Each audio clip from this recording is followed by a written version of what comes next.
इस आदमी को हर जगह उंगली करने की चुल मची रहती है। अरे अच्छा खासा ईरान परमाणु हथियार बना रहा था, उसको बनाने देता, लेकिन नहीं, उंगली तो करनी है। और अब शेर के मुंह में उंगली की है तो अंजाम तो भुगतना पड़ेगा। इजराइल गाजा के ऊपर हमला करके हिजबुल्लाह, हमास, हुती जैसे संगठनों पर हमला करके अपने आप को शेर समझ रहा था, लेकिन अब असली सामना असली शेर से हुआ है। ईरान ने ऐसी पुंगी बजाई है इजराइल की कि इजराइल अब इसको भूल नहीं पा रहा है। ऐसी चोट दे रहा है ईरान कि इजराइल बिलबिला उठ रहा है। चलिए फिर कल रात की कहानी शुरू करते हैं, क्योंकि रात होते ही हमले शुरू हो जाते हैं।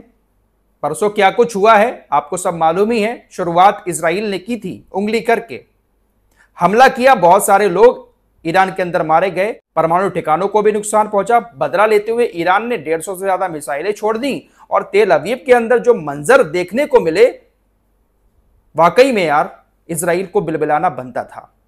इजराइल ऐसा बिलबिलाया कि रात उसने फिर ईरान के अंदर आग लगा दी। दर्जनों इजराइल के फाइटर जेट एक बार फिर से रात ईरान के अंदर घुसे और ईरान के एक और परमाणु सेंटर को सबसे पहले निशाना बनाया। और उसके बाद ईरान की ऑयल रिफाइनरी, एक बहुत बड़ी ऑयल रिफाइनरी है, उसको निशाना बनाया। 10 से 15 जगहों पर, अलग अलग जगहों पर टारगेट करके बहुत बड़ा नुकसान रात भी ईरान को इजराइल के फाइटर जेट पहुंचा के आए। आपको मालूम ही है कि ईरान के अंदर बहुत ज्यादा तेल है। ईरान बहुत बड़ा व्यापारी है तेल का। बहुत सारी रिफाइनरियां लगी हुई हैं ईरान के अंदर और ये निशाने पर भी रहती हैं हमेशा। इनको तबाह करके आर्थिक नुकसान हमेशा से इजराइल ईरान को पहुंचाना चाहता है। रात यही हुआ, जब ऑयल रिफाइनरी पर हमले हुए तो भयानक आग लगी ईरान के अंदर। आग ऐसी लगी है कि अभी भी उस पर काबू नहीं पाया गया है। खबरें आई कि इस हमले में कुछ लोगों की मौत भी हुई है और कुछ लोग इंजर्ड भी हुए हैं। लेकिन दोस्तों फिर वही बात है कि उंगली इस बार शेर के मुंह में की है। ईरान ने तुरंत पलटवार कर दिया। कुछ ही मिनटों के बाद इजराइल ने अगर ईरान की ऑयल रिफाइनरी पर हमला किया तो फिर पलटवार करते हुए ईरान ने इजराइल के हाइफा के अंदर जो ऑयल रिफाइनरी है उस पर हमला कर दिया। साथ ही साथ हाइफा बंदरगाह पर भी सबसे बड़ा हमला अब तक का ईरान की तरफ से किया गया। और जैसी आग ईरान के अंदर लगी थी इजराइल के हमलों से, उसी तरीके से इजराइल का हाइफा का जो ऑयल रिफाइनरी था वो जलता हुआ नजर आया।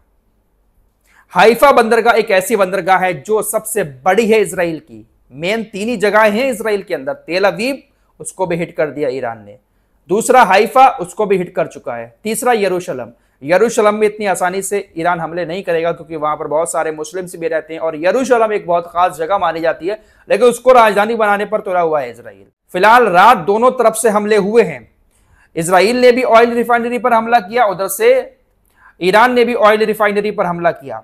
लेकिन अभी कुछ देर पहले खबर आ रही है, क्योंकि इस वीडियो को मैं सुबह सुबह ही रिकॉर्ड कर रहा हूं, आपके पास पता नहीं कब पहुंचेगी। अभी कुछ देर पहले तकरीबन भारत के अंदर फजर का वक्त था, उस वक्त तेल अवीव पर भी कुछ और मिसाइलों ने हिट किया है, ऐसी जानकारी सामने आ रही है। और इसमें 53 लोग घायल बताए जा रहे हैं।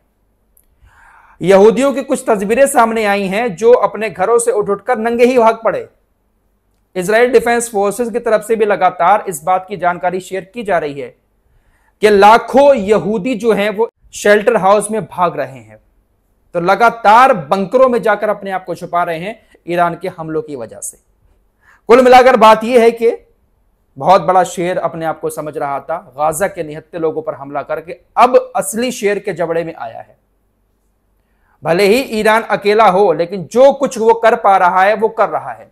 इजराइल भी बहुत बड़ी चोट पहुंचा रहा है ईरान को, ऐसा नहीं है, क्योंकि परसों भी बहुत बड़ी चोट दी है बहुत सारे परमाणु वैज्ञानिकों को और बड़े बड़े जनरल कमांडर को मारने के बाद। लेकिन मिसाइलें इतनी ज्यादा हैं ईरान के पास कि वो हार नहीं मानेगा। ईरान ने रात जिन मिसाइलों से इजराइल के हाइफा में हमला किया, उन मिसाइलों का नाम खैबर शेकन बैलिस्टिक मिसाइल है और इसकी स्पीड भी भाई साहब बहुत ही खास बताई जाती है। पलक झपकते ही ये टारगेट को हिट कर देती है। इतनी तेज स्पीड है कि आयरन डोम भी रात फिर से फेल हो गया। वो तो गनीमत ये है इजराइल के लिए कि इसके चाहने वाले बहुत सारे हैं। अमेरिका का भी एयर डिफेंस सिस्टम एक्टिव हो जाता है और दुनिया का सबसे बड़ा, इस्लामिक दुनिया का सबसे बड़ा कोई अगर खुलकर साथी है इजराइल का, तो वो जॉर्डन का बादशाह है। जॉर्डन की सेना खुलकर इजराइल का साथ दे रही है। ईरान की मिसाइलें जब आ रही थी इजराइल की तरफ तो उनको इंटरसेप्ट खुलकर किया है जॉर्डन ने, और एक इंटरसेप्ट करने वाली मिसाइल खुद जॉर्डन के अंदर ही गिर गई, जिसकी वजह से जॉर्डन के अंदर भी आग लग गई। खाड़ी के तमाम देश अंदर अंदर तो साथ दे रहे हैं इजराइल का, भले ही खुलकर ईरान के साथ नहीं आ रहे हैं, लेकिन यह शख्स जो है वो खुलकर इजराइल के साथ है। ईरान जब हमले करता है तो इजराइल दुनिया को यह दिखाता है कि देखिए हमारे सिविलियंस पर हमला कर रहा है ईरान, किस तरीके से बेगुनाहों को मार रहा है। लेकिन अब ईरान ने भी इजराइल वाली थ्योरी अपनाना शुरू कर दी है। ईरान ने भी हमला करने के बाद साफ तौर पर कहा कि हम अपने लोगों की रक्षा कर रहे हैं, हम अपने लोगों की रक्षा में इन हमलों को कर रहे हैं और हमले करते रहेंगे जब तक हमारे ऊपर खतरा मंडराता रहेगा। यही बात इजराइल भी कहता था। फिलहाल हाइफा में यह जो हमला हुआ था, इस हमले में एक महिला की मौत हुई है, ऐसी खबर सामने आ रही है, और काफी सारे इंजर्ड भी हुए हैं। लेकिन जो नुकसान पहुंचा है वो सबसे ज्यादा ऑयल रिफाइनरी को पहुंचा है। जैसे ही ईरान की मिसाइल गिरती है एकदम से ब्लास्ट होता है और आग ही आग नजर आने लगती है हाइफा के अंदर। दोस्तों, रात जो इजराइल ने हमले किए वो सिर्फ ईरान पर नहीं थे बल्कि यमन के ऊपर भी किए थे। इजराइल के फाइटर जेट एक साथ उड़े, आधे यमन की तरफ गए, आधे इजराइल की तरफ गए। यमन के अंदर हुतीस के जो चीफ ऑफ स्टाफ है मोहम्मद अल गमारी, उनको निशाना बनाया गया था, लेकिन वो बच गए। और ईरान के अंदर जो रक्षा मंत्री हैं ईरान के, उनको निशाना बनाया गया था। तो दोनों को निशाना बनाया गया था, लेकिन दोनों बच चुके हैं। फिलहाल नुकसान बहुत बड़ा ईरान को भी रात हुआ है और नुकसान इजराइल को भी हुआ है।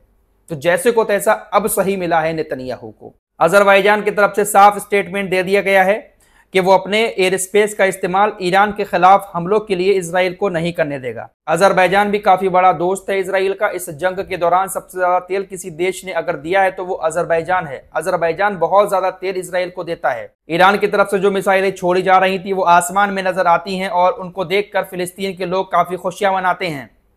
ईरान के अंदर भी काफी खुशियां मनाई जा रही हैं कि ईरान इस तरीके से हमले करके बदला ले रहा है। हालांकि ईरान के लोगों से बगावत करवाने का प्लान बना रहे हैं, जो आपको नेक्स्ट वीडियो में बताऊंगा। एक और प्लान सामने आया है, लेकिन फिर भी ईरान की बहुत सारी जनता जो है वो अपनी सरकार के साथ है। फिलहाल कुल मिलाकर बात यह है कि ये जंग काफी बढ़ चुकी है और इजराइल के हमले भी अब लगातार जारी हैं। इजराइल भी रुक रुक कर कहीं ना कहीं पर हमले कर रहा है और रात होते ही बड़े हमले प्लान कर देता है।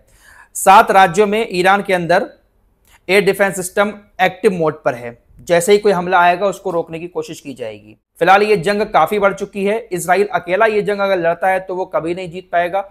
इसीलिए अमेरिका से गुहार लगा रहा है कि वो भी इस जंग में शामिल हो जाए। अमेरिका अगर इस जंग में शामिल हो जाता है इजराइल के साथ तो अमेरिका फिर पूरे नाटो को ले आएगा, क्योंकि भाई तबाह तो करना है। या फिर अमेरिका अभी इसलिए खामोश है, इसलिए चुप नहीं करा रहा है इजराइल को कि भाई थोड़ा सा हथियारों का नुकसान होने दो, क्योंकि सबसे ज्यादा हथियारों की फैक्ट्रियां अमेरिका के अंदर ही हैं और हथियार अमेरिका से ही पूरी दुनिया में ज्यादातर जाते हैं।